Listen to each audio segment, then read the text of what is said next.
আসসালামু আলাইকুম বন্ধুরা, আশা করি আপনারা সব ভালো আছেন। ইনশাআল্লাহ আপনার দোয়া ভালোবাসা আমি ভালো আছি। তবে একটা কথা হলো কি, হোটেল ব্যবসা, যে কোনো ব্যবসা টাকা আছে, কিন্তু সেজন্য আপনাকে কঠিন পরিশ্রম করতে হবে। এই কথাটা অবশ্যই মাথায় রাখবেন। আপনি যে কোনো ব্যবসা করেন না কেন, সেখানে আপনাকে কঠিন পরিশ্রম করতে হবে। কিন্তু চাইলে আপনি সেই ব্যবসাটা আপনার মন মতন যদি কঠিন পরিশ্রম করে চালাতে পারেন, তাহলে সেখান থেকে আপনি ভালো কিছু করতে পারবেন। এটা আপনাকে মানতে হবে। কিন্তু যদি কঠিন পরিশ্রম যদি না করেন, তাহলে আপনি এখান থেকে ভালো কিছু কখনো করতে পারবেন না। কারণ ব্যবসা শুধু করলেই হবে না, ব্যবসা ক্ষেত্রে কঠিন পরিশ্রম এবং কি ধৈর্য এবং কি মানুষের সাথে ভালো আচরণ অবশ্যই করতে হবে। তাহলে আপনি সুন্দরভাবে ব্যবসা করতে পারবেন এবং কি ব্যবসা দিয়ে আপনার মনের আশা পূরণ করতে পারবেন। যেমন আমাকে দেখেন, এই যে দেখেন আমি কত কষ্ট করে ব্যবসা করতেছি। এখানে যে শুধু আমি একা কষ্ট করতেছি তা না, আমার সাথে আমার ওয়াইফ, আমার আমরা সবাই মিলেমিশে কিন্তু কষ্ট করি। কারণ সবচেয়ে কষ্টটা আমার বেশি হয়, কারণ আমাকে ভোর 6টা বাজে আসতে হয় এবং কি রাতের 10টা 11টা 12টা বাজে, অনেক দিন 12টা বাজে, কিন্তু 10টার পর ছাড়া কিন্তু আমি বাসায় যেতে পারি না। তো আমাকে গাধার মতন খাটতে হয় এবং কি কঠিন পরিশ্রম করতে হয়। তবে এখানে কিন্তু ভালো আমার একটা রেজাল্ট আসে, এই জন্য কিন্তু এত পরিশ্রম করি। কিন্তু আপনি যদি মনে করেন যে না, আপনি চেয়ারে বসে থেকে শুধুমাত্র অর্ডার দিয়ে কাজ করবেন, তাহলে কিন্তু এখানে ভালো কিছু করতে পারবেন। কারণ জীবনে কিছু করতে গেলে অবশ্যই কঠিন পরিশ্রম করতে হবে, তাহলে আপনি জীবনে সফলতা দেখা পাবেন।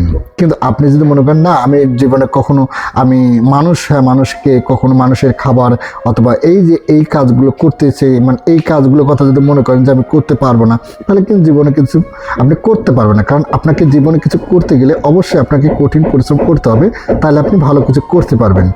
দেখেন, ব্যবসা ব্যবসা শুধু নাম ব্যবসা না, ব্যবসার নামে হচ্ছে পরিশ্রম। যে পরিশ্রম করতে পারে সেই কিন্তু জীবনে সফলতা পায়। এবং যে ধৈর্য ধরতে পারে, যে মানুষের সুন্দর আচরণ ব্যবহার করতে পারে, তাকে বল ব্যবসায়ের দ্বারা। ঠিক আছে, শুধু ব্যবসা নিয়ে মাল নিয়ে বসে থাকলে হবে না, মানুষের সাথে সুন্দর পরিবেশে কথা বলতে হবে। তাহলে মানুষ আপনার ব্যবসার ক্ষেত্রে আপনার দোকানে আসবে এবং কি মানুষ আপনার সাথে সুন্দরভাবে কথা বলবে। মানুষ আপনার সাথে খারাপ ব্যবহার করলো, আপনাকে কিন্তু তাদের সাথে খারাপ ব্যবহার করা যাবে না। কেন করা যাবে না? কারণ তারা আপনার লক্ষ্মী। এই কথাটা সবসময় মাথায় রাখবেন, কারণ তারা অনেক কিছু বলে।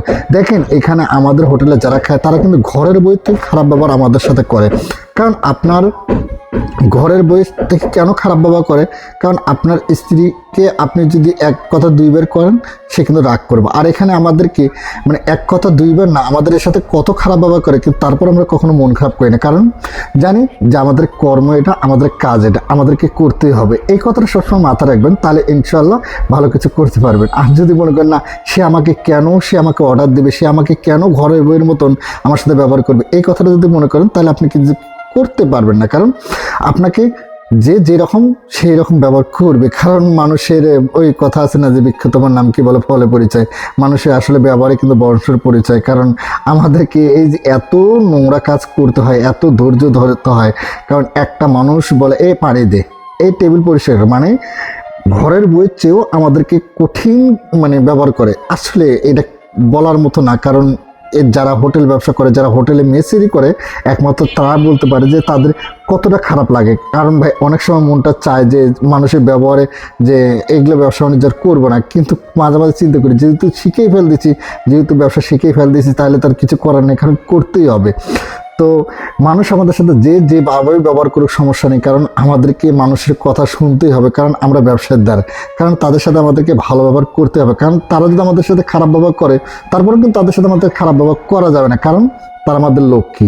এই লক্ষ্মীর কথা মাথায় রেখে কিন্তু তাদের সাথে আমাদেরকে সুন্দর পরিবেশে কথা বলতে হয় এবং কি তাদের সাথে সুন্দর ভাষায় কথা বলতে হয়। তো আসলে এই পর্যন্ত, সবাই ভালো থাকবেন, সুস্থ থাকবেন, আল্লাহ হাফেজ।